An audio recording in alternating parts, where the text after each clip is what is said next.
এসেছি একটু আগেই, অনেকটা মনে করেন উৎসাহ নিয়েই। কারণ যাই বলেন না কেন, আমাদের জেনারেশন জেনজি যেটা, এটা আমরা এটার অনেক বড় একটা পার্ট। আমি বলবো না পুরোটাই, কিন্তু আমরা এটার অনেক বড় একটা পার্ট। এখানে আসার পরে মিক্সড ফিলিংস। কারণ একাত্তরের আগের বঙ্গবন্ধু ছিল আমাদের হৃদয়ের বঙ্গবন্ধু, একাত্তরের পরের বঙ্গবন্ধু কেমন ছিল সেটার প্রতীক আপনারা আজকে দেখতে পাচ্ছেন। তো এটাই, একটা কথা আছে যে you either die a hero or you live long enough to see yourself become the villain. Sheikh হাসিনার ক্ষেত্রেও সেটা হয়েছে, বঙ্গবন্ধুর ক্ষেত্রেও সেটা হয়েছিল। তো আমি আশা করছি যে বাংলাদেশে পরবর্তীতে যেই ক্ষমতায় আসুক না কেন, উইচ এভার পার্টি যেই আসেন, আপনারা হয়তো এইটা দেখে আপনারা মনে রাখবেন যে আমরা যদি তাদের মতো কার্যকলাপে যাই, আমরা যদি তাদের মতো কিছু করি, তাহলে সেটা শেষ পরিণতি কী হবে। এটাই, থ্যাংক ইউ। আর লাস্টলি বলতে চাই, Sheikh Hasina you have messed with the wrong generation. Thank you. আমি ঘন্টাখানেক আগে আসি এখানে। আমি এখানে যা দেখছি যে মানুষের এই 16 বছর পুঞ্জীবিত যে যন্ত্রণা, যে ব্যথা, এই যে সব কাজগুলো মানুষের ওপর যে চাপিয়ে দেওয়া হয়েছে বিভিন্ন স্বৈরাচারী শাসন আমলের বা স্বৈরাচারী বেশিরভাগ সরকার, তারই বহিঃপ্রকাশ এই বাড়ি ভাঙা এটা। সে দেশে নেই, কিন্তু বাইরে থেকে সে বারবার আমাদেরকে উস্কানি করে দিয়ে এই দেশটাকে অশান্তি করার চেষ্টা করছে। তার বহিঃপ্রকাশ আজকে এই ভাঙা কাজটা। আমি আশা করি যা ভবিষ্যতে কাজ করবে না, ভবিষ্যৎ যারাই ক্ষমতায় আসুক, যারা ক্ষমতা আসবে, তারা যেন এই যতটা মনে রাখে যে স্বৈরাচারী বা ফেসিবাদ করলে, দেশের অরাজক করলে কি হয়, তাদের পরিণতি কী হয়, এ দেখে মানুষের শিক্ষা নেই। আমি এই আশা করি।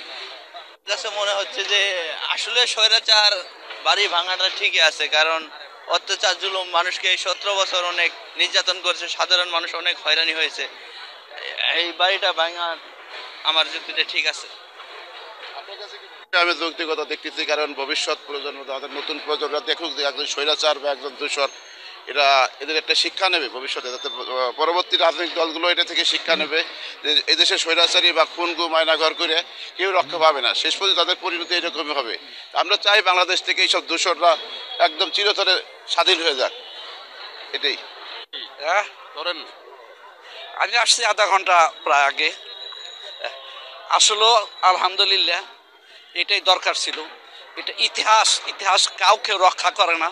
হ্যাঁ, প্রত্যেকের ইতিহাস থেকে সবারই শিক্ষা নেওয়া উচিত।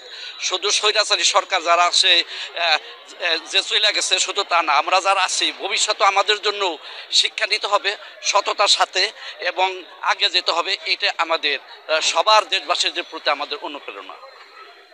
এই যে কাজটা হচ্ছে এটা সঠিক হচ্ছে, কেননা এই কাজের একমাত্র কারণ যে আলেমুলামাদের যে নির্যাতন করছে, এই আলেমুলামাদের চোখের পানির বিনিময় এইগুলো হইতেছে, ঠিক হচ্ছে। কাজটা তো ভালো মনে হচ্ছে। পৃথিবীতে কেউ দুর্নীতি করে টিকতে পারে না, ভবিষ্যতেও টিকতে পারবে না। তো সে মানুষের উপরে যে জুলুম করেছে, অত্যাচার করেছে, আল্লাহ তাআলা তার বিচার কার্যকর করতেছে। এটার জন্য আল্লাহ তাআলার কাছে শুকরিয়া আদায় করে আলহামদুলিল্লাহ। মনে হচ্ছে পৃথিবীতে যদি একটি ভালো কাজ থাকে আজকের দিনে, বাংলাদেশে যদি সবচেয়ে একটা ভালো কাজ থাকে, বর্তমান সরকারের পৃষ্ঠপোষকতা যদি একটি ভালো কাজ থাকে, এটি হচ্ছে এটি। কেন এটি ভালো কাজ বলছি? কারণ বাংলাদেশে সহ পৃথিবীতে অনেক ফ্যাসিস্ট আসছে।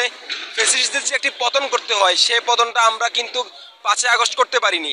এখন একটি সুযোগ এসেছে, সে সুযোগ আমরা কাজে লাগাচ্ছি। আমাদের উচিত ছিল 5ই আগস্ট আওয়ামী লীগের নেতা কর্মীদেরকে ধরে ধরে ফাঁসিতে ঝুলানো। আমাদের উচিত ছিল শেখ হাসিনাকে বিদেশ না যেতে দিয়ে তাকে গণপিটানি দিয়ে ফাঁসিতে ঝুলানো। জনগণের উচিত ছিল তাদেরকে শাহবাগে ওদেরকে গণ আদালতের মাধ্যমে তাদের বিচার করা, কিন্তু আমরা পারিনি। কেন পারিনি? কিছু ফ্যাসিস্টদের কারণে, যারা এখনো প্রশাসনে বসে আছে। একটা শয়তানের রাজত্ব ভেঙে পড়ে আছে, ভাঙা হচ্ছে, আমরা ভাঙতেছি।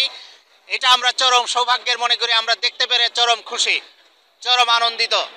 এবং আমরা বলতে চাই বাংলাদেশের জমিনে কোনো শয়তান যেন আর জন্মগ্রহণ করতে না পারে, কোনো ফ্যাসিজম যেন আর চাড়া দিয়ে উঠতে না পারে, জেগে উঠতে না পারে ইনশাআল্লাহ। এবং বাংলার জনগণ অন্যায়ের বিরুদ্ধে এরকম সবসময় সোচ্চার থাকবে, জাগ্রত থাকবে, জেগে থাকবে ইনশাআল্লাহ। আমি আসলে থাকি মোহাম্মদপুর।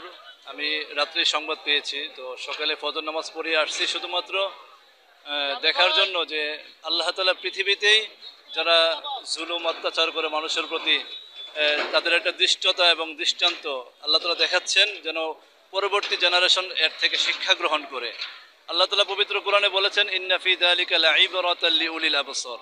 যে প্রতিটা দৃষ্টান্তের মধ্যে যারা চাক্ষুষ্মান, যারা দৃষ্টিসম্পন্ন, অন্তর্দৃষ্টিসম্পন্ন, তাদের জন্য অবশ্যই শিক্ষা রয়েছে।